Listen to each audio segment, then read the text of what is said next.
You know how many parents That's true. they've been crying. All these parents coming to school crying. I'm like, miss, he's okay, relax. Like, everything's fine. Go home. The first day back, I Wait, you're not cried. talking about forgiveness? Oh, we did We already. did, we finished. did. Oh, Where did the whole class, Professor? Could we go? Okay, no. I just moved yesterday. And we now spoke I'm like, about what the did you- different symbolism You of missed the all the all. meat and bones. Professor, guess who took over? Guess who was the host? Who's the host? ooh. Like again. Gregory. Well, I made Gregory the host and Johnny the co-host, and so the class wouldn't fall out, and then all of you, never come back. But No, we had a good discussion. It was good. It was a nice discussion. so somebody Thank you, summarize what I left you all like. How do you understand forgive and forget?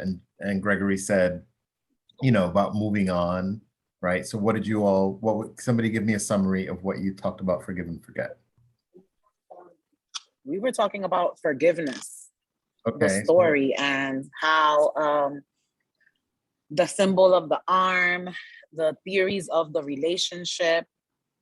I don't want to speak on anybody's behalf, but basically that's where we went. We got really deep in terms of like the things that she was describing, like her trips to the pawn shop, her description of the flower, and so on. So anybody else wants to chime in? So And then go ahead. Sorry. No, go ahead, And then my input on the trip to the pawn shop, it was that I saw that as her searching for, hanging out with other men. I saw that as that was my sense to the story, that she was trying to search for a different man, another man, to see the things that she was missing from her partner. And also the part from the mantle, Gregory was like that he didn't understood much on it, and I explained what I thought of it. I said that the mantle represented, like the arm being on the mantle for me represented like a ceramic, a souvenir that you put it on the mantle and it receives the heat from the fireplace. It receives a chance of breaking, and and it receives the dust because it's like a little souvenir that is placed there and forgot about. She got deep. That's good stuff. So let me just go through the rest of the PowerPoint because we're gonna, and I pulled some things out, but all of that sounds on point. So good. So let's go to this. 1 second.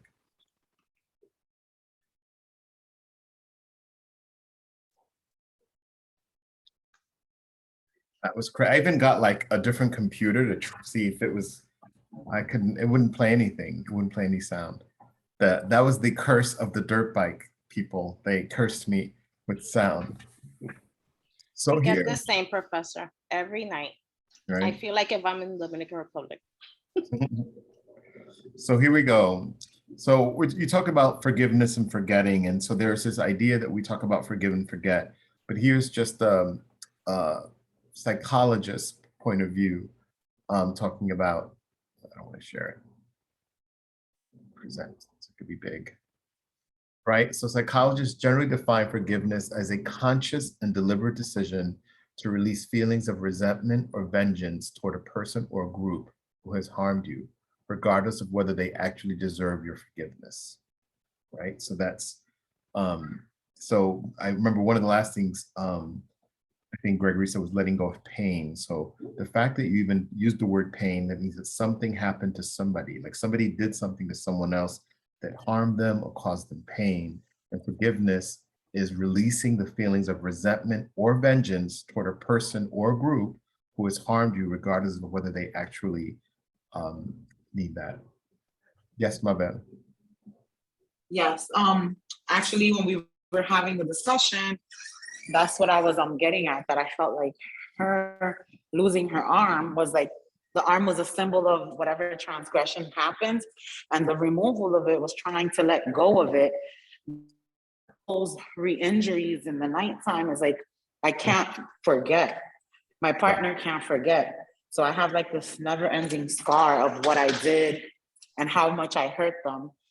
And like Joanny, right? I think that's her name. She was like Yeah. talking about how the arm on the mantle, and you know, like the thing that goes on the mantle, it collects dust, it's like a centerpiece and all this stuff. And I was thinking like the encrusting in gold, I don't know if that's what you call it, whatever, the thing in gold means Bronze. like that doesn't tarnish. Like that's the hardest, you know, thing to destroy is gold. It's, you know, it doesn't go bad.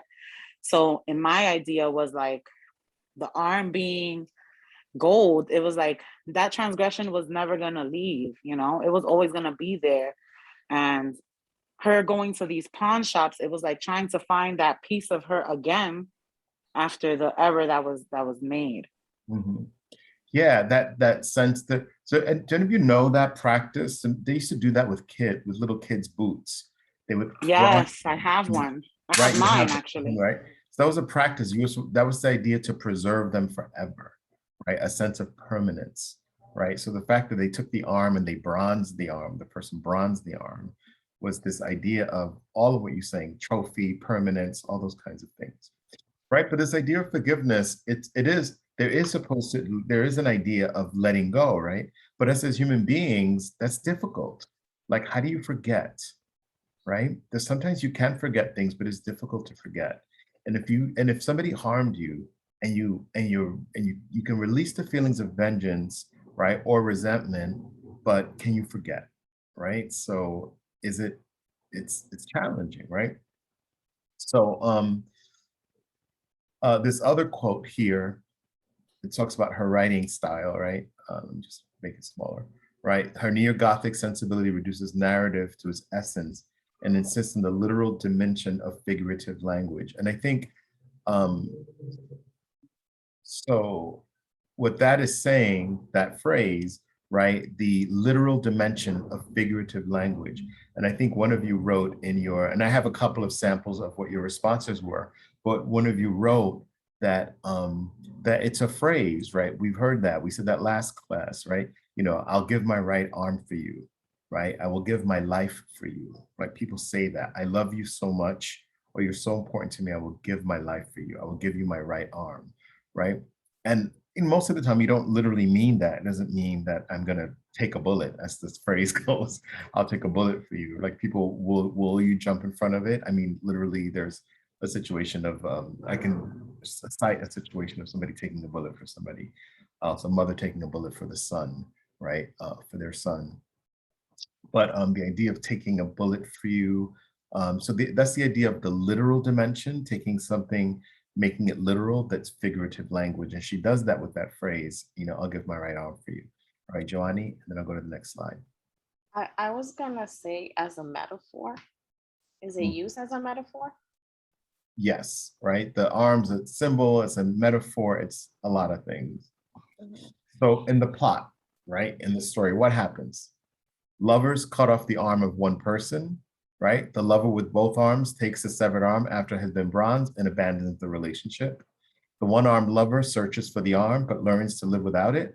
And then the lover returns without the arm and asks for forgiveness, right? So this is the plot. This is what happens in the story, right?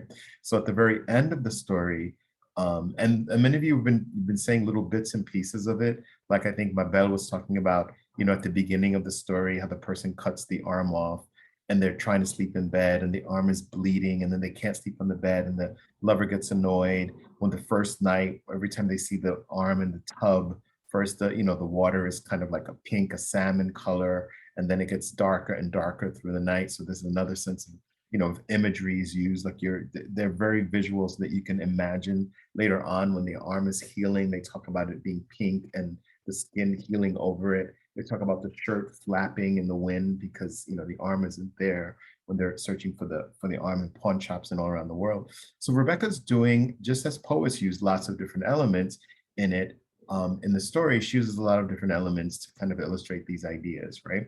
And to tell us this story. But this is simply the plot, right? Remember that one action that leads to the next action, cause and effect, right? Then the last line is called, I'll never believe in the myth of forgiveness between us, right? So let me stop sharing this for a minute. And let me go to the, then I, of course, reset my computer and I did all this stuff. So trying to figure out like what the heck was going on.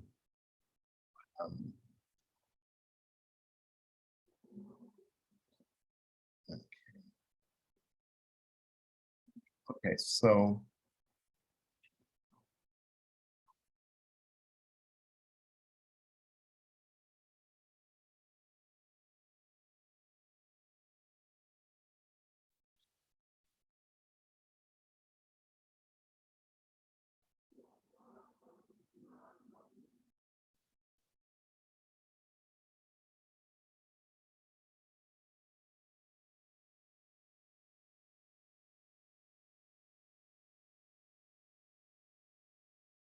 I'm going to just look at some of the last page. We talked about several things that happened, right? So they went around the world, they're trying to find their arm, they're searching and searching and searching for their arm, and then they're like, oh wait, maybe you're trying to test me and you're trying to see if I can live without the arm. So I'm going to pretend that that I'm just living my life. And then actually I did learn. I learned lots of things. I learned how to do this, I learned how to do that, right? And then they seem to have found a way to manage life without the arm, right? And then I'm going to read this part, these two little sections to the end. Right, so they say here, this is the next to last page, right?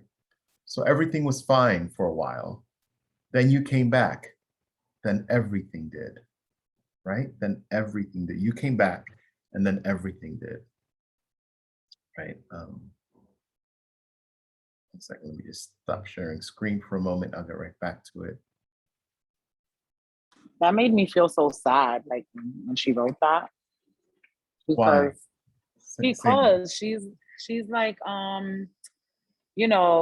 you came back and then everything is like, that level of love, like that, like of lostness, like it made me sad, like, damn girl. Right. Like, I don't think that anybody should have that level of I don't know how you say, like, devotion. It can become unhealthy. Mm-hmm. So it made me a little sad. Like, I'm gonna need you to, I don't know, build the arm replacement for whenever this happens again. You know what I'm saying? Get one of what they said in the story. They told her to get one of those artificial, I forgot what they're called. I'm sorry. Prosthetic arms. Yes, the prosthetic arms. I was like, I'm gonna need you to have a backup at this point. Right. Well, it's interesting that you say, because in case this happens again, right? And that's kind of ties into the ending of the story, right? So she says everything did, like you came back and everything did, right? And you're right, the feelings, the anger, the everything, right? We can make a list of what the everything is. You can write a whole essay on what the everything is in the poem that comes back, at the end. But she says, but I was careful. It had been a long time. I had learned to live. Why hadn't I just forgotten what used to fill my, let me start, but I was careful. It had been a long time. I had learned how to live. Why? Hadn't I just forgotten what used to fill my empty sleeve entirely? I was very careful. I acted like nothing had ever been different, that you had never ripped it out of me, then bronzed it, put it on the mantle, left with it. I wanted things to stay forgot. And besides, it was so easy, so familiar having you around. It was nice, right? Then she goes, I determined to hold on what I'd learned about the strength of having only one. Maybe I should have told you then. Maybe I should have told you then. But then I told myself, if you knew to leave it alone, then good. And if you didn't know, we needed to find that out. So you were sitting there then. You looked at me with your big, sweet, pretty brown eyes. And you said, you whispered softly like a little girl. You said, oh, I'm sorry. You started crying softly, your lips quivering. Can you ever forgive me? You said it slow and sweet like a foreign language, right? I watched you, knowing you knew the way I was watching you. You leaned into me and pulled my arm around you and ran your pretty fingers down the solid muscle in my sleeve. Just hold me, darling, you said, just hold me again. I ran my wet palm shaking and your gorgeous back. Your hair smelled sweet. I looked at your beautiful tear-lined face and tried to pretend that I had never seen you before in my life. Why did you do it? I whispered. You looked at me. Your eyes all moist and sweet, like you could melt anything in the world. You didn't answer. What did you do with it? You shrugged your shoulders, shook your head and smiled at me, sweeter than an angel. Say something, I whispered into your pretty ear. Say something, goddammit. You looked up at me and your sweet brown eyes welled up with tears again. You made me rock you, just making it bigger. And I did. Then you cried yourself to sleep, as innocent as a baby. Then, when you were asleep, I walked into you to the bedroom and put you to bed. You slept. I watched you all night. You remembered nothing in the morning. In the morning, we had coffee. You chatted about your adventures. You cocked your head at just the right places, the way I remembered you did. You told me that you'd worked hard in the time you'd been away. You told me how much you had learned about the world, about yourself, about honor, faith, and trust, etc. You looked deep in my eyes and said, I've changed. You said how good and strong and true and truly different you were, how you had learned that it is not our acts, but our intents that make us who we are. I watched your perfect teeth. I felt your sweet, familiar hands run up my body over the empty sleeve that rumpled on the exposed side of me. I closed my eyes and couldn't open them. My mouth was closed. I couldn't tell you anything. I couldn't tell you that you can't redo a thing that's been undone. I couldn't tell you that you would understand. I couldn't that you would understand. I couldn't tell you that it wasn't just the fact that you had ripped it out of me and taken it and mounted it, that you then left with it, then lost it. How it wasn't only that, but it was more. How it was that when you asked me, I believed you and I told you yes. How, though I had tried a long time to replace what you had hacked away from me, I never could undo the action of your doing so, that I had and only would have more belief in your faulty memory, your stupid, sloppy foresight than in your claims of change.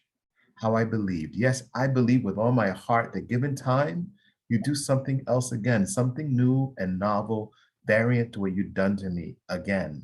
And then I thought, but there was only half a thought, that even if you had changed, no, really changed, truly and at last, and even if you knew me better than I know myself, and even if I'm better off than I've ever been, even if this was the only way we could have gotten to this special place where we are now, and even if there's a reason, darling, something bigger than the both of us, and even if all these even ifs are true, that I would never believe you again.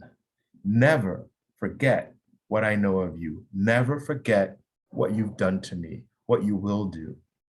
I'll never believe in the myth of forgiveness between us, right? So that was the last thing we put here. I'll never believe in the myth of forgiveness between us, right? That whole list at the end, that whole rambling of the brain, the rational, trying to make sense of something, right? And where she lands at the end of that whole mental gymnastic thing that she was doing, at the end is like, I will never believe in the myth of forgiveness. So what do you think is the myth of forgiveness? I can say that a myth, it's something like a rumor someone creates and she doesn't believe in it. She is so hurt that she cannot see forgiving this person, because when she asks the person if that person had something to say, they have so much to say about what they lived, but nothing about the relationship. Mm-hmm. So how can I believe you? What can you tell me that I can go ahead and believe you, that your change is real, that this was important, that you really resent what you did to me or what happened, Mm-hmm. that you would never do it again. So yeah, right. That's, we're talking about forgiveness, and if we go to the beginning when Gregory was saying about when I was being provocative, forgive and forget, because we hear that, right? Because to purely forgive somebody, is there a way you can erase that from your brain? Because in some way, I used to do this example in class that, if I was your partner, like looking at Johnny, you're the biggest one on the screen, right? So that if I was your partner on my screen anyway, But if I was your partner and I cheated on you, right? And then you say, I said, please forgive me, baby. And you're like, okay, I forgive you. And then I'm at a party and I'm in a corner talking to somebody, right? And you cannot technically come over and be like, what are you doing? Yeah. Right? Because if you've forgiven me, then you should trust me, you should believe me, and It maybe comes it comes with a lot of things that you cannot say, and there's gonna be things you're gonna have to hold back if you truly did forgive. right. And then what does that do for you? Right? And do you at that party, like, with a knot in your throat, try not to look in that corner because you're don't want to have, so it's interesting the idea of this idea of forgiveness. Like, what is forgiveness? And come on, of course we do it, right? Depending to the degree, like sometimes you bump into somebody on the street, like, oh, I'm so sorry, like, and they're like, oh, that's cool, I'm good, it's all right, there's that, sometimes, some of you have kids, and sometimes a kid breaks something in the house, and like, I'm so sorry. You're not going to be like, well, maybe some of you might get away from that. You're going to break that. You'll hold them to it for the rest of their lives. But, but there's a level of forgiveness that we give, right? And maybe it has a relationship to harm. But I think and then so that's why in this story, it's like taking this figure of speech and making this is huge, right? If somebody comes to you and say, cut off your finger, let's not make it a whole hand. And you agree, there's got to be like trust between the two of you. There's got to be an understanding that, I need my thumb, but you're going to ask me for my thumb because you need it more than I do. Trust it. There were like so many notes that I did when I was reading. And I put trust, my time, my life, everything, my whole self. Like, I gave myself to you when you have nothing to say. Like, it's a lot. So there are a couple questions, but let's just go to, because of, we lost so much time. I'm sorry, with me having my technical issues. I want to let's look at what some of you said in response to the assignment. And I thought you were all so on point. I mean, one of the things, clearly I'm picking stories that I think, we could talk about, stuff like that. And you are all so adept and so good at doing it. As and I hope you see that. So I want to share some of your things, like from the beginning of class when, you were looking at poems and maybe stumbling through them and then learning more and learning more and learning more. And as we go into fiction, you're able to like look at themes, look at ideas, and so let's just look at some of your responses to what does the arm symbolize, right? Here we go. Let's go to 150. In the short story, Rebecca used an arm to symbolize that people can take their others' kindness for weakness, right? Interesting. Overall, the story is a metaphor. The arm is a blessing in disguise because she learned to be stronger and to forgive her partner for his actions. She had made a choice that she then later regrets. Rebecca realizes at one point in the story that her partner didn't appreciate the sacrifice she was willing to do. In other words, sacrifice to prove her love. In the beginning, she states that he had doubts that she would actually do it. Eventually, she chops her arm. Within herself, she comes to a conclusion that maybe his actions was to teach her a lesson. All in all, she became stronger and learned to face the consequences of her decision-making. That was one. Here's the other one. I'd give my right arm for you is an old saying that people say when they will do anything for you. In forgiveness, the arm can symbolize a precious item or something more symbolic like trust, right? Like precious item, something valuable, right? Then the narrator writes of how her partner asked for the right arm because she wanted to make her a liar. She did. The narrator then describes how hurt she felt when her arm was misused by using metaphors like I slept on the couch in the den because I was still bleeding. We kept my arm in the tub bleeding like a fish. These are a few of the many metaphors that the narrator expresses the betrayal that her partner has used. In this one, there's words like sacrifice and betrayal. In the poem Forgiveness, the arm was a metaphor for one sacrifice for love, right? Boom, right there. Will you sacrifice any and everything for the one that you love? However, the person that asked the question should also be willing to sacrifice the same thing or more. The girl longed for her arm back and her body. To see the arm wasted just sitting on the mantle over the fireplace was a reminder that her love was wasted and taken for granted.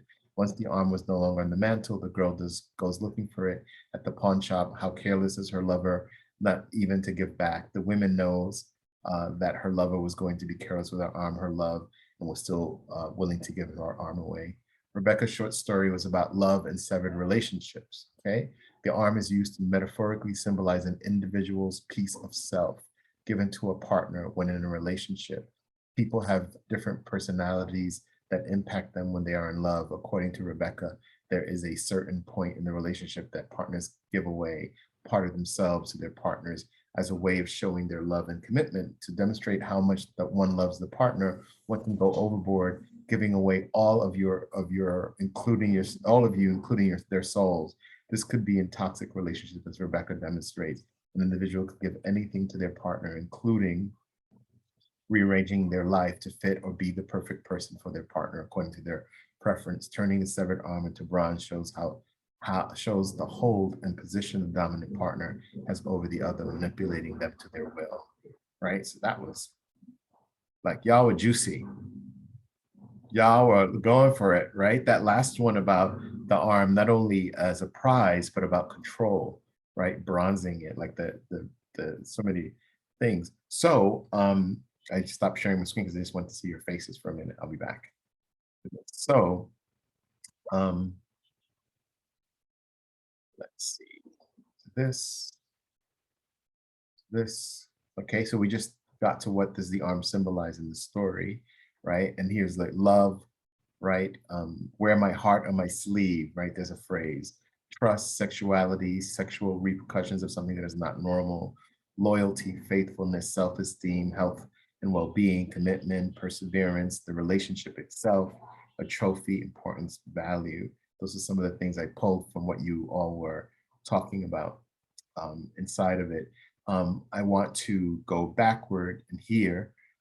In the story, the antagonist, right, the person that comes back without the arm, says it is not in our acts but our intentions that make us who we are. And what does she mean by this statement? Do you agree or disagree? I'm just going to throw that question there because it could be something you explore as an essay question, right? But I want to go to this last part and then I want to talk some more. So in symbolism, we've been reading these short stories. So sticks had symbols in it. We didn't read A and P. Just take that out. Cathedral had symbols in it. One of these days, the judge's wife. So all of these stories had some level of symbolism, whether they're symbolic characters, whether they're objects, or whether they're things like cathedrals themselves. You know, there were lots of symbols in the story. And so I'm going to stop sharing my screen for a moment and ask for any like other impressions of Rebecca Brown's forgiveness.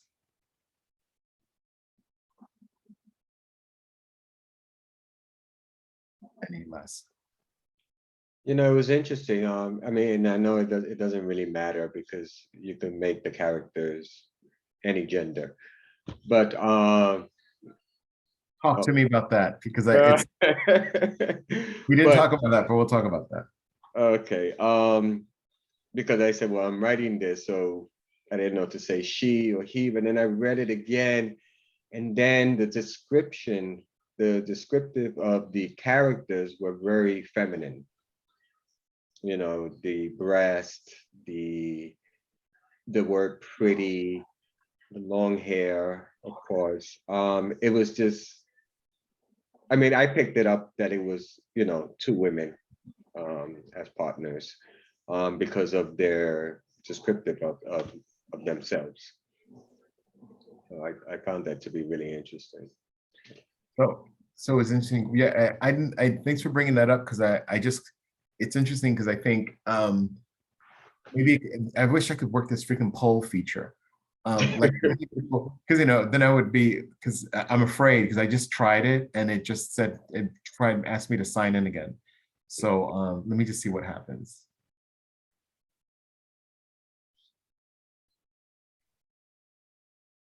No, forget it. I'm not doing it. I'm not going to lose the class. I don't know what the hell that is. Maybe one day I'll just have somebody to stay after class with me and I'll try it. But it's interesting because I think most of the maybe people know how to use the how many people thought maybe you can just say and this is not right or wrong because I'm going to tell you the answer at the beginning, right? How many people thought like Gregory that it was 2 women. And raise your hand or put the little hand thing. Or unmute. Okay, so 1 or 2. How many people thought it was a man and a woman, but that it was the woman who cut the arm off and the man who left?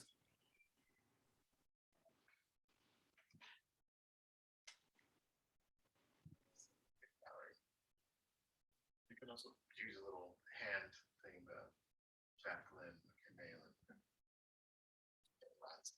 so I got it. How many thought was the reverse? Professor can hear you. Oh, Can you hear sounds me really now? far. Okay, now you're back. Okay. How many people thought it was the man that cut off the arm and that it was a woman who left? No. Nobody. Nobody? It's so funny. Well, it's interesting. So I'll tell you a little bit. So Rebecca Brown was my professor when I was studying my MFA very long time ago. And I came across the story after I left the program and I started using it in my class. And then it was interesting when I started seeing, because some students wrote essays and we were discussing it, that the gender wasn't so clear. And then I read the story a little clearly and I could see, and there was a level, and Rebecca Brown said, yeah, she goes, when I was thinking about it, I was thinking about 2 women, but then I wrote it in such a way that I wanted the gender not to matter, right? And I said, was interesting because most of my students feel that it's the woman who cuts the arm and the man who leaves, right? And she said that makes sense because of, the gender roles and all that kind of stuff. So it's funny that almost nobody, there was only once a guy was like, no, it's the guy that cut the arm off. I mean, it talks about like my fly and it talks about the muscle on my arm. And, so of course, because guys make those sacrifices and Johnny's not having it. She's not even letting me talk. She's like, keep shaking her head. So what do you think about that? The idea of the, but it's interesting that most of you think that it would be the woman that would sacrifice her arm, right?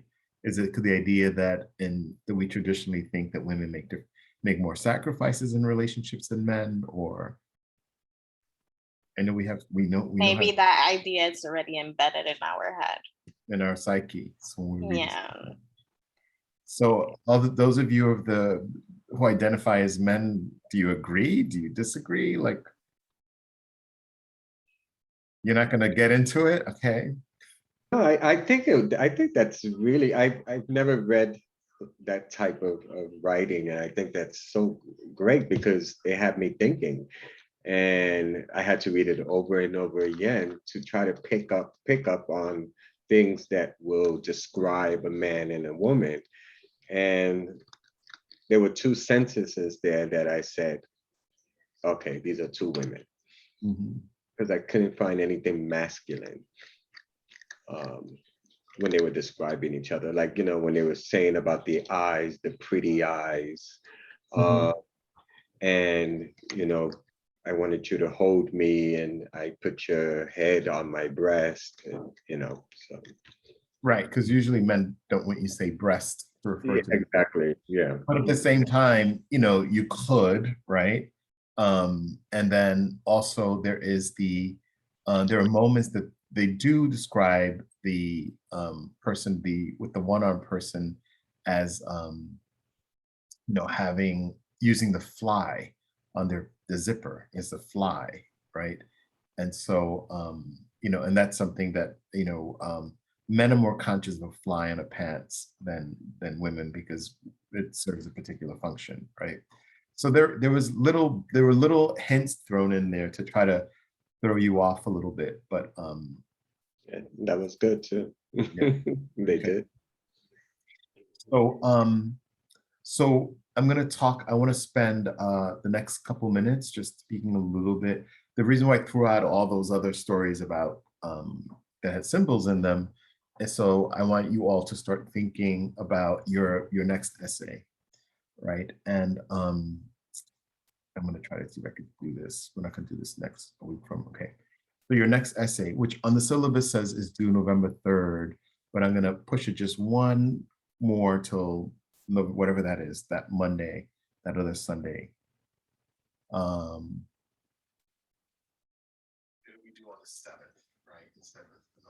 3rd. So it'll be due November 7th. And so we're going to read 1, 2 more stories, possibly 3, a 3rd one. If I time the class right, I should finish what I'm going to be saying in the next, 2.5 minutes, and then I'll read a story, and we'll talk about it Wednesday, and then we'll read a longer story by the same author for the following week.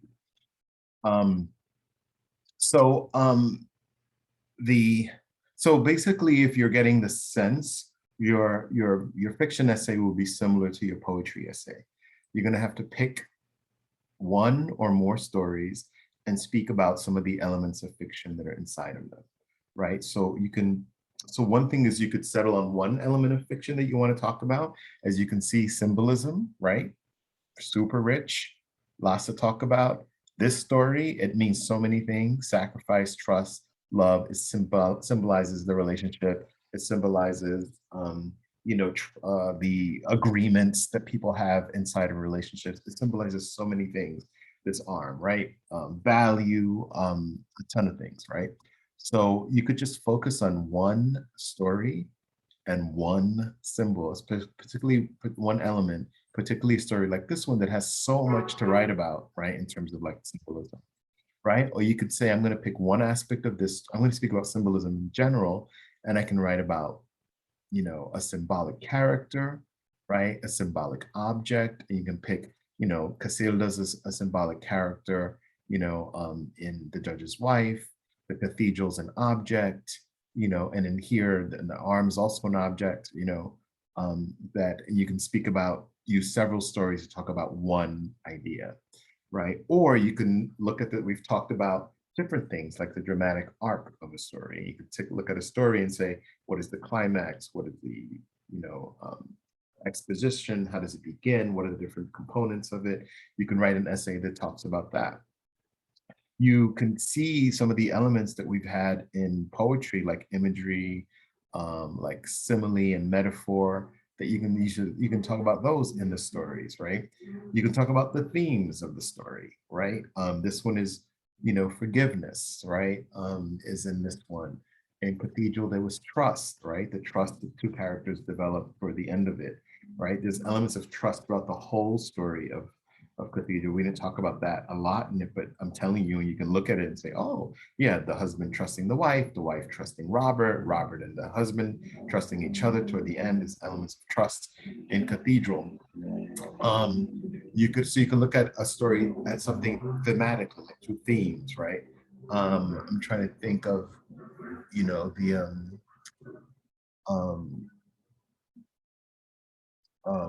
sticks had symbols in them too, but also the idea, if you wanted to get really technical, we've read 3 stories that have a minimalist writing style, right? George Sandra Sticks, very simple sentences, right? Very minimalist writing style. James Carver, you can argue Rebecca Brown to a certain extent, although that ending, I read it the way I read it because it's all that even if the even ifs, that could be a little Baroque, meaning Baroque, not Baroque, like I ain't got no money, but Baroque means like a swirly fancy design, and Baroque means that they kind of curl into each other. Those sentences that she does at the very end kind of do that. But there's a lot of moments like that are very sharp, pointed, like then you came back, then everything did, right? That's an example of really short minimalist writing. So you should be thinking about what you might want to do, and that will be due November 3rd. Okay. So for next class, I'm gonna end questions about percolating. Okay. So so bear with me, and I should be able to read this pretty quickly. So I'm going to say that there is a phrase, right, that is called the shock of representation, right? So we're going to talk about the shock of representation, and you're going to write to me about what the shock of representation is. So I'm going to read you, I'm not going to do too much of an introduction to the story. I'm just going to read it, okay? And then And then we're going to talk about it next week, and it's in your poetry packet, and you can read it. Okay. All right. So the story is by a writer. All I'm going to tell you about the writer is that he's an American writer. He's Dominican American, and as soon as this opens, I'll read it. That's the universes. Okay, here we go. It's called Alma, and it's by a writer named Junot Diaz, and I'm just going to read it to you. You have a girlfriend named Alma, who has a long, slender horse neck and a big Dominican ass that seems to exist in a fourth dimension beyond genes. An ass that could drag the moon out of orbit, an ass that she never liked until she met you. Ain't a day that passes that you don't want to press your face against that ass or bite the delicate sliding tendons of her neck. You love how she shivers when you bite, how she fights you with those arms that are so skinny they belong on an after-school special. Alma is a Mason Gross student, one of those Sonic Youth comic book reading alternatinas, without whom you might never have lost your virginity. Grew up in Hoboken, part of the Latino community that got its heart burned out of the 80s, tenements turned to flames, spent nearly every teenage day on the Lower East Side, thought it would always be home, but then NYU and Columbia both said, "Nyet," and she ended up even farther from the city, dredged from than before. She's in a painting phase, and the people she paints are all the color of mold, like they've just been dredged from the bottom of the lake. Her last painting was of you, slouching against the door. Only you're frowning. I had a lousy third world childhood, and all I got was his attitude eyes, recognizable. She did give you one huge forearm. I told you I'd get the muscles in. The past couple of weeks, now that the warm weather is here, Alma has abandoned black, wearing those nothing dresses made out of what feels like tissue paper. It wouldn't take more than a strong wind to undress her. She says she does it for you. I'm reclaiming my Dominican heritage, which ain't a complete lie. She's even taking Spanish to better minister to your mom. And when you see her on the street flaunting, you know exactly what every nigga that walks by is thinking. You met her at the weekly Latin parties at the Down Under in New Brunswick. She never went to those parties. She was dragged there by her high school friend, best friend Patricia, who still listened to TKA. And this is how you got the chance to strike while, as your boys put it, the pussy was hot. Alma is as slender as a reed, you a steroid-addicted block. Alma loves driving you books. Alma owns a Saturn bought for her by her cooperative father who speaks only English in the house, and you have no points on your license. Alma's nails are too dirty for cooking. Your spaghetti con pollo is the best in the land. You are so very different. She rolls her eyes every time you turn on the news, and she says she can't stand politics. She won't even call herself Hispanic. She brags to her friends that you're a radical, a real Dominican, even though on the Platino Index, you wouldn't rank Alma, Alma being the third Latina you've ever dated. You brag to your boys that she has more albums than any of them do, and that says terrible white girl things while you fuck. So I'm gonna stop there. That is Alma. So it'll be in your packet. And remember the phrase. I'm going to give you 2 questions to answer. One is, Junot Diaz is known for the shock of representation, right? That's one idea. And then you'll have one other question, the shock of representation. Let's see what you understand with that. Okay. So then we'll pick up with Alma on Wednesday. We will read a second story by Junot Diaz when we get back the following Monday. And then we'll do one more story, and then we'll just prepare for the essay, and then we're going to transition from fiction to drama. Okay, so I'll hang out for another couple minutes if people have questions, but we'll talk more about the essay next week on Wednesday, and then we will go over Alma and set you up for the next Junot Diaz story. So what is due on Wednesday? Because you said something was due on Wednesday. One question. I'm going to give you the question. It's basically, how do you understand the shock of Junot Diaz use of the shock of representation? So you have to read Alma, read the rest of it, and then you do.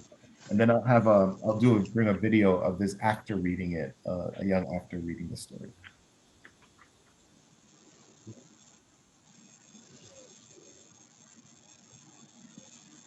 That's what we have. Let's see, view.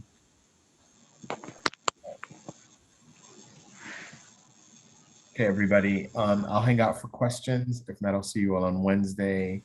And Gregory and the other two people who need their poetries, I'll email you your poetry. I actually have to run to another meeting that's not at home right now, so I have to leave my apartment, go to the meeting, and when I come back tonight, I'll send that over email. Okay, great. Thank you, Professor. All Good right. night, everyone. See you Wednesday. Good night. Thanks for Good bearing night. with me, and thanks for co-hosting and leading the class. Good night, Professor. Good night, Good everyone. night. Good night, everyone. Professor, I have a question. Okay. Yes, Nadia, just hang out a second.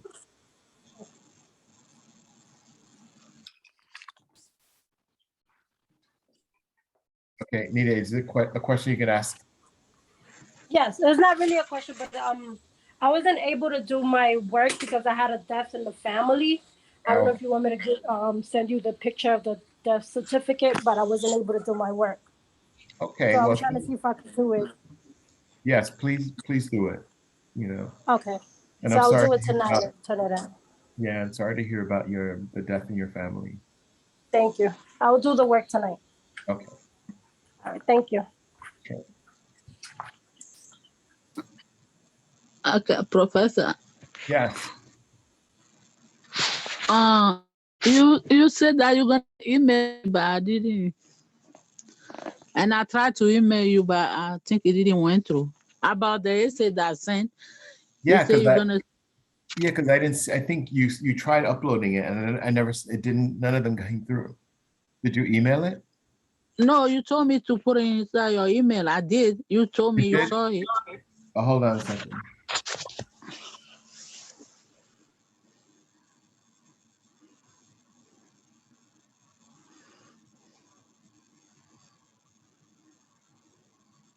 Let's see. I'm just trying to go to it right now. So before you take off so that I could include you in the group. Mm-hmm.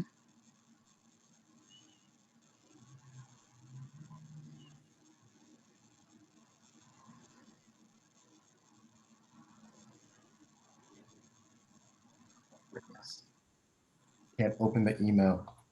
I mean, no, I can. What I'm saying, every time I open it, there's a whole bunch of emails from my department asking for things. I'm like, leave me alone. Let's see. Oh, I see. No, this is not Yeah. it. What did you do your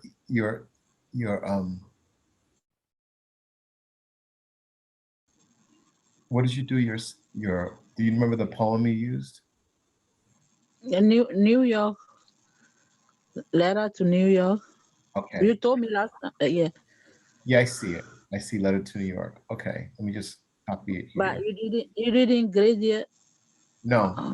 I'm gonna do it because I'm just looking at it now. That's what I was telling the class, that anybody who I didn't send the grade to let me know, because I was fixing all those now. So I'm just All sending. of that, because when I go to the grade stuff, I don't see nothing over it. I don't know. Yeah, It's no, there me wouldn't be or- anything in grades. You would just get so what I did with the poetry essay, I graded them and then I sent Uh-huh. them via email to the students. Like you got a separate email. I didn't put them on Blackboard, but now I'm gonna be able to do it in a different way so that they're private, you know. So I didn't put them because, you know, if I upload it as a Word document, it's, you know, anybody can click and see the grade. And maybe some of you don't want anybody seeing the grade. So Okay. so I'm gonna so yeah, you'll get it. I'll send it to you. If not, I probably won't do it tonight because I said I'm going to a meeting. But if not tonight, then by tomorrow I'll get you. You should have it. Okay. Thank you. All right, you're welcome. Good night. Professor, I'm one of the students that I didn't get a response regarding the poem. What's your Jacqueline? Okay. Jacqueline, yeah. So I can use that as my poetry essay. Hold on one second. Let me just look here. Discussions, because there were 3 students that I looked and had not. I thought I'd sent them and they weren't. Let me see if you were one of them, because I remember it was Gregory.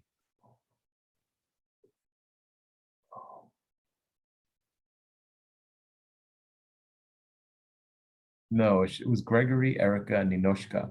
What's your, Jacqueline? Yeah, Rochester James. Yeah. Yeah, so you didn't get Jacqueline. Hold on a second, I'm confusing.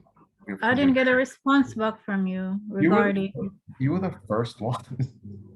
Your literature essay, right? Yeah. It has a grade. You were the first one that submitted it. You should have gotten yours. All right, so let me check the email. Stay with me.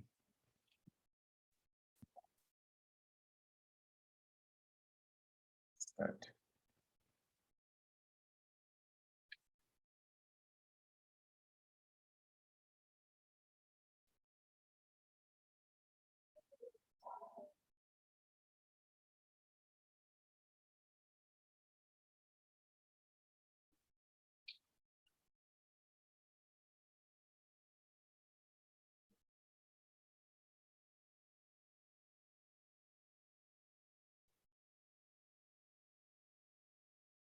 Yeah, Jacqueline Rochester James, right?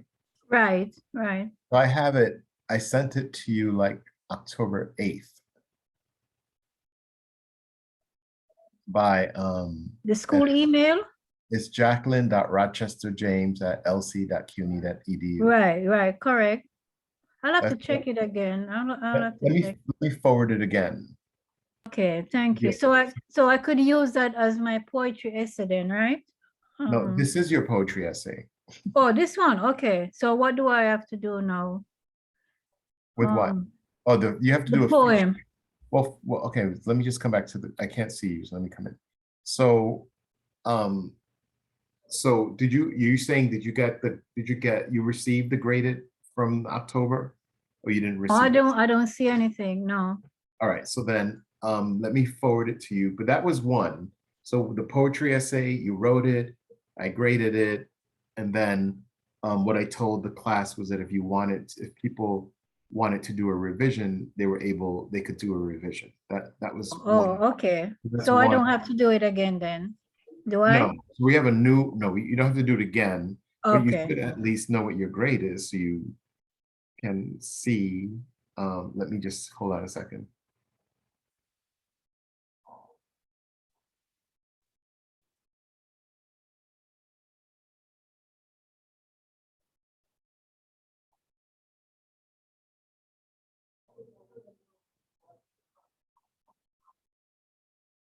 Okay, let me just do this.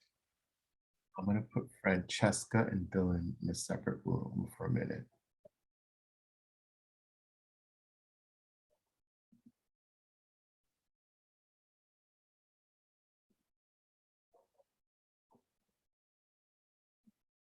Okay, so, oh, let me turn off the recording.